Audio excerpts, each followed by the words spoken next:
ऐसे असाधारण कांड पर गांव में जो कुछ हलचल मचना चाहिए था वह मचा और महीनों तक मचता रहा। झुनिया के दोनों भाई लाठियां लिए गोबर को खोजते फिरते थे। भोला ने कसम खाई कि अब न झुनिया का मुंह देखेंगे और न इस गांव का। होरी से उन्होंने अपनी सगाई की जो बातचीत की थी वह अब टूट गई। अब वह अपना गाय का दाम लेंगे और नकद, और इसमें विलंब हुआ तो होरी पर दावा करके उसका घर द्वार नीलाम करा लेंगे। गांव वालों ने होरी को जाति बाहर कर दिया। कोई उसका हुक्का नहीं पीता, न उसके घर का पानी पीता है। पानी बंद कर देने की कुछ बातचीत थी, लेकिन धनिया का चंडी रूप सब देख चुके थे, इसलिए किसी को आगे आने की हिम्मत न पड़ी। धनिया ने सबको सुना सुना कर कह दिया, किसी ने उसे पानी भरने से रोका तो उसका और अपना खून एक कर देगी। इस ललकार ने सभी के पित्ते पानी कर दिए। सबसे दुखी है झुनिया, जिसके कारण यह सब उपद्रव हो रहा है, और गोबर की कोई खोज खबर न मिलना इस दुख को और भी दारुण बना रहा है। सारे दिन मुंह छिपाए घर में पड़ी रहती है। बाहर निकले तो चारों ओर से बागबानों की ऐसी वर्षा हो कि जान बचाना मुश्किल हो जाए। दिन भर घर के धंधे करती रहती और जब अवसर पाती तो रो लेती है। हरदम थर थर काँपती रहती है कि कहीं धनिया कुछ कह न बैठे। अकेला भोजन तो नहीं पका सकती, क्योंकि कोई उसके हाथ का खाएगा नहीं। बाकी सारा काम उसने अपने ऊपर ले लिया।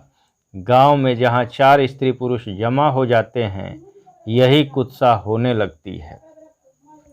एक दिन धनिया हाट से चली आ रही थी कि रास्ते में पंडित दाता दिन मिल गए।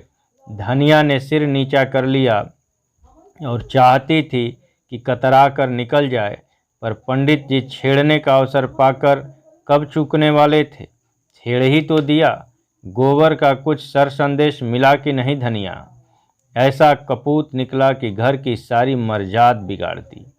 धनिया के मन में स्वयं यही भाव आते रहते थे। उदास मन से बोली, बुरे दिन आते हैं बाबा तो आदमी की मति फिर जाती है, और क्या कहूँ। दाता दिन बोले, तुम्हें इस दुष्टा को घर में न रखना चाहिए था। दूध में मक्खी पड़ जाती है तो आदमी उसे निकाल कर फेंक देता है और दूध पी जाता है। सोचो कितनी बदनामी और जगहंसाई हो रही है। वह कुलटा घर में न रहती तो कुछ न कुछ होता। लड़कों से इस तरह की भूल चूक होती रहती है। जब तक बिरादरी को भात न दोगे, बाभनों को भोज न दोगे, कैसे उद्धार होगा। उसे घर में न रखते तो कुछ न होता। होरी तो पागल है ही, तू कैसे धोखा खा गई।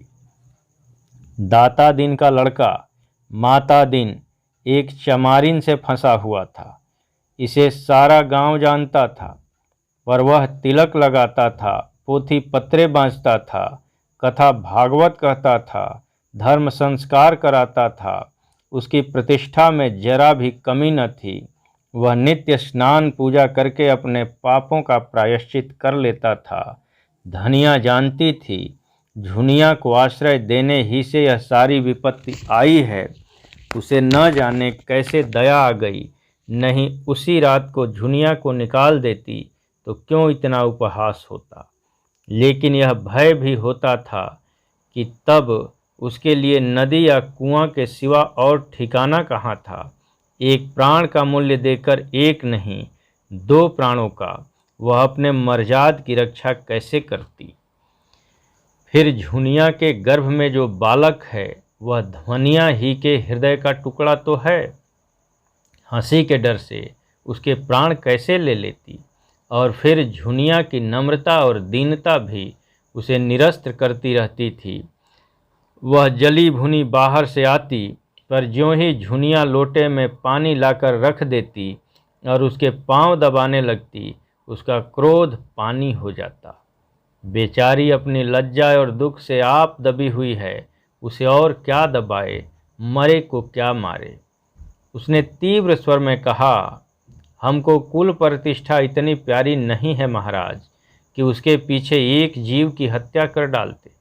ब्याहता न सही, पर उसकी बाँह तो पकड़ी है मेरे बेटे ने ही, किस मुंह से निकाल देती। वही काम बड़े बड़े करते हैं, मुदा उनसे कोई नहीं बोलता, उन्हें कलंक ही नहीं लगता। वही काम छोटे आदमी करते हैं तो उनकी मर्जाद बिगड़ जाती है, नाक कट जाती है। बड़े आदमियों को अपनी नाक दूसरों की जान से प्यारी होगी, हमें तो अपनी नाक इतनी प्यारी नहीं। दाता दिन हार मानने वाले जीव न थे, वह इस गांव के नारद थे। यहाँ की वहाँ, वहाँ की यहाँ, यही उनका व्यवसाय था। वह चोरी तो न करते थे, उसमें जान जोखिम था, पर चोरी के माल में हिस्सा बंटाने के समय अवश्य पहुँच जाते थे। कहीं पीठ में धूल न लगने देते थे। जमींदार को आज तक लगान की एक पाई न दी थी। कुर्की आती तो कुएं में गिरने चलते। नोखे राम के लिए कुछ न बनता, मगर आसामियों को सूद पर रुपए उधार देते थे। किसी स्त्री को कोई आभूषण बनवाना है, दाता दिन उसकी सेवा के लिए हाजिर हैं। शादी ब्याह तय करने में उन्हें बड़ा आनंद आता था। यश भी मिलता है, दक्षिणा भी मिलती है। बीमारी में दवा दारू भी करते हैं, झाड़ फूंक भी, जैसी मरीज की इच्छा हो। और सभा चतुर इतने हैं कि जवानों में जवान बन जाते हैं, बालकों में बालक और बूढ़ों में बूढ़े। चोर के भी मित्र हैं और साह के भी। गांव में किसी को उन पर विश्वास नहीं है, पर उनकी वाणी में कुछ ऐसा आकर्षण है कि लोग बार बार धोखा खाकर भी उन्हीं की शरण जाते हैं। सिर और दाढ़ी हिलाकर बोले, यह तो ठीक कहती है धनिया, धर्मात्मा लोगों का यही धर्म है, लेकिन लोक रीति का निवाह तो करना ही पड़ता है। इसी तरह एक दिन लाला पटेश्वरी ने होरी को छेड़ा। वह गांव में पुण्यात्मा मशहूर थे। पूर्णमासी को नित्य सत्यनारायण की कथा सुनते, पर पटवारी होने के नाते खेत बेगार में जुतवाते थे, सिंचाई बेगार में करवाते थे और असामियों को एक दूसरे से लड़ाकर रकमें मारते थे। सारा गांव उनसे कांपता था। गरीबों को 10-10, 5-5 कर्ज देकर उन्होंने कई हजार की संपत्ति बना ली थी। फसल की चीज़ें असामियों से लेकर कचहरी और पुलिस के अमलों की भेंट करते रहते थे। इससे इलाके भर में उनकी अच्छी धाक थी। अगर कोई उनके हत्थे नहीं चढ़ा तो वह दारोगा गंडा सिंह थे, जो हाल में इस इलाके में आए थे। परमार्थी भी थे। बुखार के दिनों में सरकारी कुनैन बांटकर यश कमाते थे। कोई बीमार आराम हो तो उसकी कुशल पूछने अवश्य जाते थे। छोटे मोटे झगड़े आपस में ही तय करा देते थे। शादी ब्याह में अपनी पालकी, कालीन और महफिल के सामान मंगनी देकर लोगों का उबार कर देते थे। मौका पाकर न चूकते थे, पर जिसका खाते थे उसका काम भी करते थे। बोले, तुमने क्या रोग पाल लिया होरी? होरी ने पीछे फिरकर पूछा, तुमने क्या कहा लाला? मैंने सुना नहीं। पटेश्वरी पीछे से कदम बढ़ाते हुए बराबर आकर बोले, यही कह रहा था कि धनिया के साथ क्या तुम्हारी बुद्धि भी घास खा गई? झुनिया को क्यों नहीं उसके बाप के घर भेज देते? सेंत मेत में अपनी हंसी करा रहे हो। न जाने किसका लड़का लेकर आ गई और तुमने घर में बैठा लिया। अभी तुम्हारी 2-2 लड़कियां ब्याहने को बैठी हुई हैं। सोचो कैसे बेड़ा पार होगा। होरी इस तरह की आलोचनाओं और शुभकामनाएं सुनते सुनते तंग आ गया था।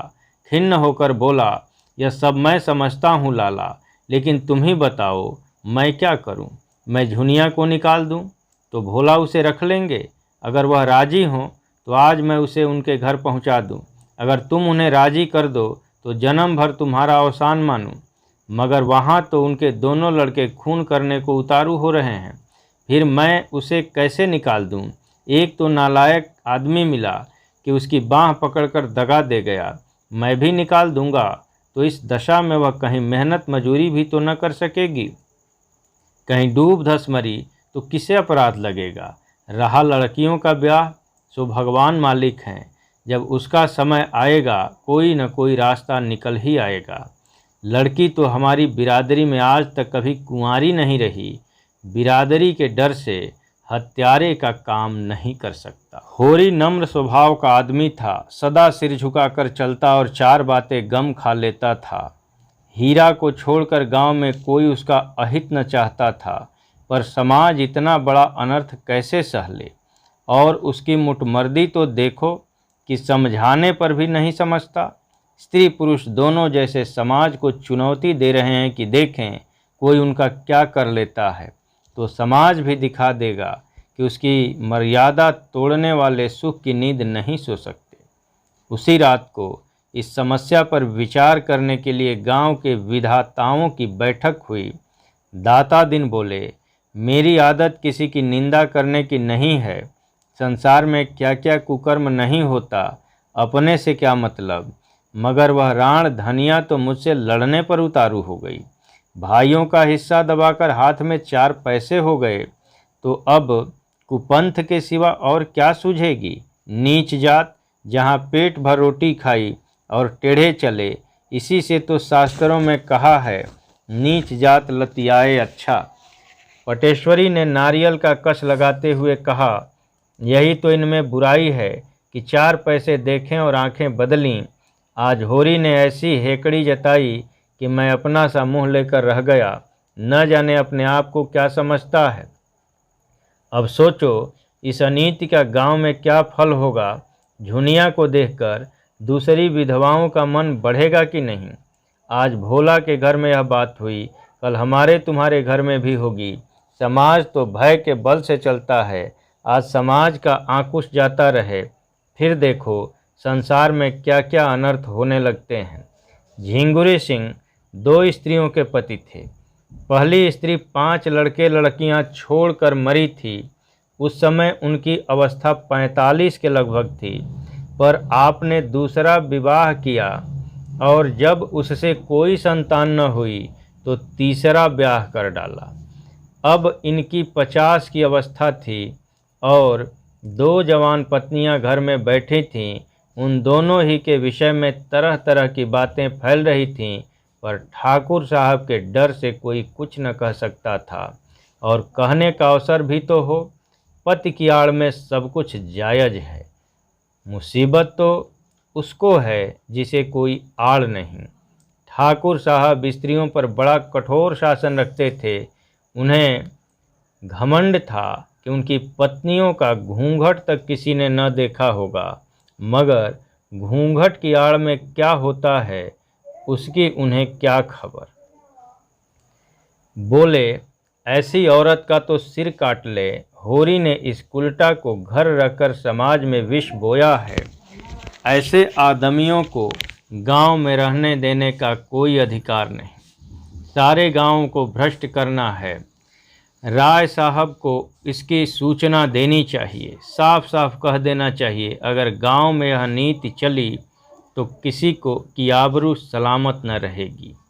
पंडित नोखेराम कारकून बड़े कुलीन ब्राह्मण थे।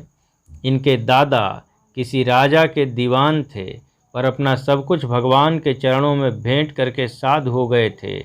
इनके बाप ने भी राम नाम की खेती में उम्र काट दी। नोखेराम ने भी वहीं भक्ति करके तरके में पाई थी। प्रातःकाल पूजा पर बैठे जाते थे और 10 बजे तक बैठे राम नाम लिखा करते थे।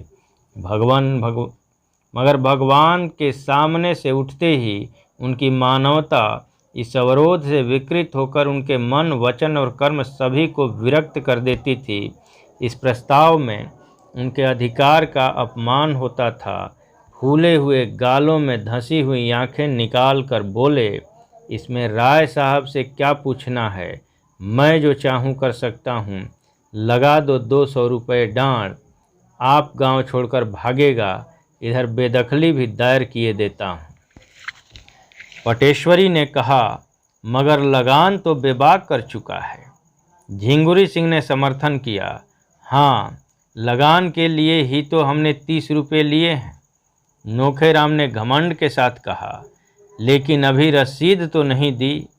सबूत क्या है कि लगान बेबाक कर दिया। सर्वसम्मत से यही तय हुआ कि होरी पर 100 रुपये तावान लगा दिया जाए।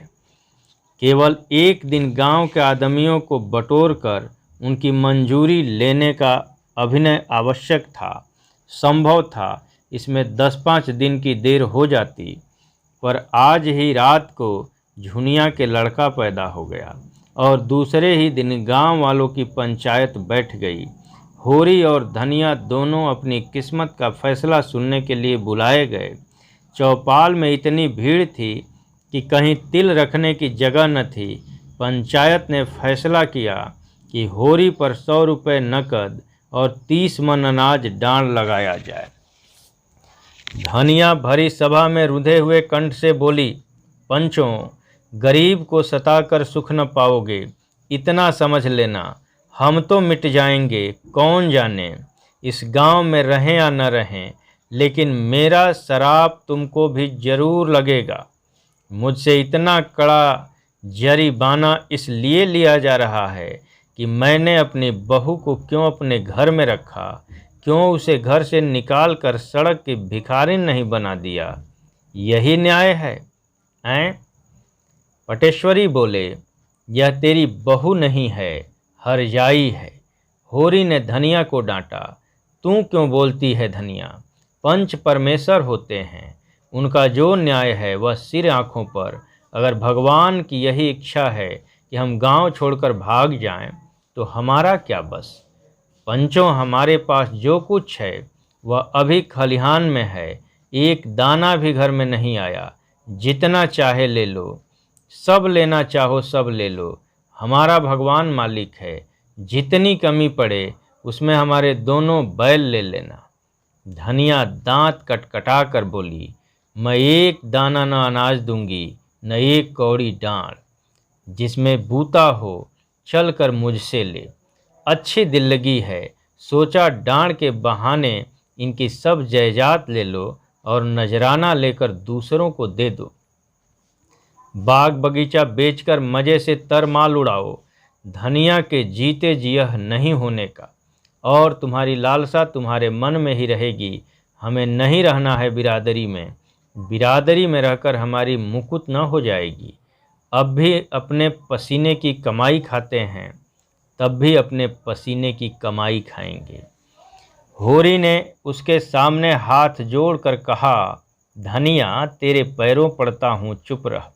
हम सब बिरादरी के चाकर हैं, उसके बाहर नहीं जा सकते।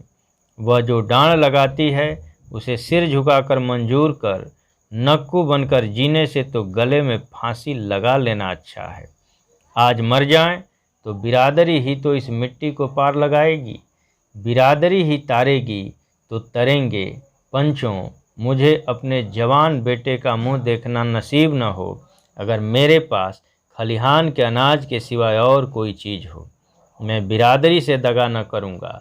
पंचों को मेरे बाल बच्चों पर दया आए तो उनकी कुछ परवरिश करें, नहीं मुझे तो उनकी आज्ञा पालनी ही होगी।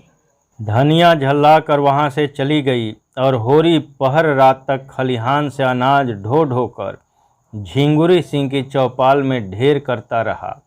20 मन जौ था, 5 मन गेहूँ और इतना ही मटर, थोड़ा सा चना और तिलहन भी था। अकेला आदमी और 2 गृहस्त्रियों का बोझ। वह जो कुछ हुआ धनिया के पुरुषार्थ से हुआ। झुनिया भीतर का सारा काम कर लेती थी और धनिया अपनी लड़कियों के साथ खेती में जुट गई थी। दोनों ने सोचा था गेहूं और तिलहन से लगान की एक किस्त अदा हो जाएगी और हो सके तो थोड़ा थोड़ा सूद भी दे देंगे। जौ खाने के काम में आएगा। लंगे तंगे 5-6 महीने कट जाएंगे। तब तक ज्वार मक्का सामा धान के दिन आ जाएंगे। वह सारी आशा मिट्टी में मिल गई। अनाज तो हाथ से गए ही, 100 रुपये की गठरी और सिर पर लद गई। अब भोजन का कहीं ठिकाना नहीं और गोबर का क्या हाल हुआ भगवान जाने। न हाल न हवाल। अगर दिल इतना कच्चा था तो ऐसा काम ही क्यों किया। मगर होनहार को कौन टाल सकता है। बिरादरी का वह आतंक था कि अपने सिर पर लाद कर अनाज ढो रहा था, मानो अपने हाथों अपनी कब्र खोद रहा हो। जमींदार, साहूकार, सरकार, किसका इतना रोब था? कल बाल बच्चे क्या खाएंगे, इसकी चिंता प्राणों को सोखे लेती थी। पर बिरादरी का भय पिशाच की भांति सिर पर सवार आंकुश दिए जा रहा था। बिरादरी से पृथक जीवन की वह कोई कल्पना ही न कर सकता था। शादी ब्याह, मुंडन छेदन, जन्म मरण, सब कुछ बिरादरी के हाथ में है। बिरादरी उसके जीवन में वृक्ष की भांति जड़ जमाए हुए थी और उसकी नसें उसके रोम रोम में बिंधी हुई थी। बिरादरी से निकलकर उसका जीवन विशृंखल हो जाएगा, तार तार हो जाएगा। जब खलिहान में केवल 1.5-2 मन जौ रह गया तो धनिया ने दौड़कर उसका हाथ पकड़ लिया और बोली, अच्छा अब रहने दो, ढो तो चुके बिरादरी की लाज। बच्चों के लिए भी कुछ छोड़ोगे कि सब बिरादरी के भाड़ में झोंक दोगे? मैं तुमसे हार जाती हूँ। मेरे भाग्य में तुम्हें जैसे बुद्धू का संग लिखा था। होरी ने अपना हाथ छुड़ाकर टोकरी में अनाज भरते हुए कहा, यह न होगा धनिया। पंचों का आँख बचाकर एक दाना भी रख लेना मेरे लिए हराम है। मैं ले जाकर सब का सब वहाँ ढेर कर देता हूँ। फिर पंचों के मन में दया उपजेगी तो कुछ मेरे बाल बच्चों के लिए देंगे, नहीं भगवान मालिक है। धनिया तिलमिलाकर बोली, यह पंच नहीं हैं, राक्षस हैं, पक्के राक्षस। यह सब हमारी जगह जमीन छीनकर माल मारना चाहते हैं। डांड तो बहाना है, समझाती जाती हूँ, पर तुम्हारी आंखें नहीं खुलती। तुम इन पिशाचों से दया की आशा रखते हो, सोचते हो 10-5 मन निकाल कर तुम्हें दे देंगे, मुंह धो रखो। जब होरी ने न माना और टोकरी सिर पर रखने लगा तो धनिया ने दोनों हाथों से पूरी शक्ति के साथ टोकरी पकड़ ली और बोली, इसे तो मैं न ले जाने दूंगी, चाहे तुम मेरी जान ही ले लो। मर मर कर हमने कमाया, पहर रात रात को सींचा, अगोरा, इसलिए कि पंच लोग मूँछों पर ताव देकर भोग लगाएं और हमारे बच्चे दाने दाने को तरसें। तुमने अकेले ही सब कुछ नहीं कर लिया है, मैं भी अपनी बच्चियों के साथ सती हुई हूँ। सीधे से टोकरी रख दो, नहीं आज सदा के लिए नाता टूट जाएगा, कहे देती हूँ। होरी सोच में पड़ गया। धनिया के कथन में सत्य था। उसे अपने बाल बच्चों की कमाई छीनकर तावान देने का क्या अधिकार है? वह घर का स्वामी इसलिए है कि सबका पालन करे, इसलिए नहीं कि उनकी कमाई छीनकर बिरादरी की नज़र में सुरखरू बने। टोकरी उसके हाथ से छूट गई। धीरे से बोला, तू ठीक कहती है धनिया, दूसरों के हिस्से पर मेरा कोई जोर नहीं। जो कुछ बचा है वह ले जा, मैं जाकर पंचों से कह देता हूँ। धनिया अनाज की टोकरी घर में रखकर अपनी दोनों लड़कियों के साथ पोते के जन्मोत्सव में गला फाड़ फाड़ कर सोहर गा रही थी, जिसमें सारा गांव सुन ले। आज यह पहला मौका था कि ऐसे शुभ अवसर पर बिरादरी की कोई औरत न थी। शौर से झुनिया ने कहला भेजा था, सोहर गाने का काम नहीं है, लेकिन धनिया कब मानने लगी? अगर बिरादरी को उसकी परवाह नहीं है तो वह भी बिरादरी की परवाह नहीं करती। उसी वक्त होरी अपने घर को 80 रुपये पर झिंगुरी सिंह के हाथ गिरों रख रहा था। डांड के रुपये का इसके सिवा वह और कोई प्रबंध न कर सकता था। 20 रुपये तो तिलहन, गेहूं और मटर से मिल गए। शेष के लिए घर लिखना पड़ा। नोखेराम तो चाहते थे कि बैल बिकवा लिए जाएं, लेकिन पटेश्वरी और दातादी ने इसका विरोध किया। बैल बिक गए तो होरी खेती कैसे करेगा? बिरादरी उसकी जायदाद से रुपए वसूल करे, पर ऐसा तो न करे कि वह गांव छोड़कर भाग जाए। इस तरह बैल बच गए। होरी रेहननामा लिखकर कोई 11 बजे रात घर आया तो धनिया ने पूछा, इतनी रात तक वहाँ क्या करते रहे? होरी ने जुलाहे का गुस्सा दाढ़ी पर उतारते हुए कहा, करता क्या रहा, इस लौंडे की करनी भरता रहा। अभागा, आप तो चिंगारी छोड़कर भागा, आग मुझे बुझानी पड़ रही है। 80 रुपये में घर रेहन लिखना पड़ा, करता क्या। अब हुक्का खुल गया, बिरादरी ने अपराध क्षमा कर दिया। धनिया ने ओठ चबा कर कहा, न हुक्का खुलता तो तुम्हारा क्या बिगड़ जाता था। 4-5 महीने नहीं किसी का हुक्का पिया तो क्या छोटे हो गए। मैं कहती हूँ तुम इतने भोंदू क्यों हो। मेरे सामने तो बड़े बुद्धिमान बनते हो, बाहर तुम्हारा मुंह क्यों बंद हो जाता है।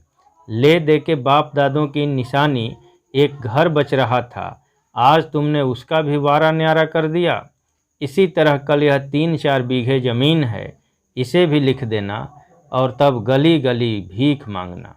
मैं पूछती हूँ तुम्हारे मुंह में जीभ न थी कि उन पंचों से पूछते तुम कहाँ के बड़े धर्मात्मा हो जो दूसरों पर डांड लगाते फिरते हो।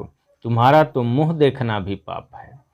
होरी ने डांटा, चुप रह, बहुत बढ़ चढ़ कर न बोल। बिरादरी के चक्कर में अभी पड़ी नहीं हो, नहीं मुंह से बात न निकलती। धनिया उत्तेजित हो गई। कौन सा पाप किया है जिसके लिए बिरादरी से डरें।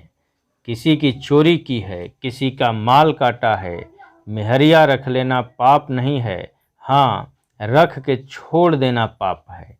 आदमी का बहुत सीधा होना भी बुरा है, उसके सीधेपन का फल यही होता है कि कुत्ते भी मुंह चाटने लगते हैं। आज उधर तुम्हारी वाह वाह हो रही होगी कि बिरादरी की कैसी मर्याद रख ली। मेरे भाग फूट गए थे कि तुम जैसे मर्द से पाला पड़ा। कभी सुख की रोटी न मिली। मैं तेरे बाप के पांव पड़ने गया था, वही तुझे मेरे गले बांध गया। पत्थर पड़ गया था उनकी अक्ल पर, और उन्हें क्या कहूँ, न जाने क्या देखकर लट्टू हो गए। ऐसे कोई बड़े सुंदर भी तो न थे तुम। विवाद विनोद के क्षेत्र में आ गया। 80 रुपये गए, लाख रुपए का बालक तो मिल गया, उसे तो कोई न छीन लेगा।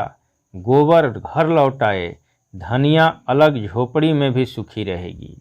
होरी ने पूछा, बच्चा किसको पड़ा है। धनिया ने प्रसन्न मुख होकर जवाब दिया, बिल्कुल गोबर को पड़ा है। सच, रिष्ट पुष्ट तो है, हाँ अच्छा है।